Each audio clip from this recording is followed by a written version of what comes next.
తెలంగాణలో కాంగ్రెస్ ప్రభుత్వం ఇచ్చిన హామీలను నెరవేర్చే సమయం దగ్గర పడుతుంది. అధికారంలోకి వచ్చిన 100 రోజుల్లోనే 6 గ్యారెంటీలను అమలు చేస్తామని సీఎం రేవంత్ రెడ్డి హామీ ఇచ్చారు. ఇచ్చిన హామీ ప్రకారం ఇప్పటికీ 2 హామీలను నెరవేర్చారు.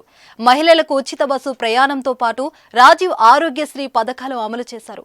రైతు బంధును కూడా అందిస్తుంది. మిగిలిన పథకాలను 100 రోజుల్లోపే అమలు చేస్తామని చెప్పారు. ప్రస్తుతం రాష్ట్రంలో కాంగ్రెస్ సర్కార్ కొలువుదీరి సుమారు 50 రోజులైంది. గజం కేవలం 26,000 రూపాయలతో 165 గజాల భూమి కేవలం 52 లక్షలు మాత్రమే. మిగిలిన హామీలు అమలు చేయడానికి మరో 50 రోజులు మాత్రమే ఉన్నాయి. ఈలోపు అన్ని హామీలను అమలు చేయాలని కాంగ్రెస్ సర్కార్ భావిస్తుంది. ఇప్పటికే ప్రజాపాలన కార్యక్రమం దరఖాస్తులను స్వీకరించింది. వాటి ప్రకారం హామీలను అమలు చేసేందుకు వడివడిగా అడుగులు వేస్తుంది. అలాగే ఇప్పుడు ఆడబిడ్డలకు మరో శుభవార్త అందింది.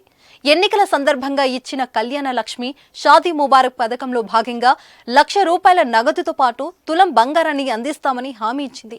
ఇప్పుడు ఆ హామీని అమలు చేసేందుకు కసరత్తులు ప్రారంభించింది. కళ్యాణ లక్ష్మి షాదీ ముబారక్ పథకాలపై సీఎం రేవంత్ రెడ్డి సంబంధిత మంత్రులు అధికారులతో సమీక్ష నిర్వహించారు. పథకం అమలు తీసుకోవాల్సిన చర్యలను వెంటనే ప్రారంభించాలని చెప్పారు.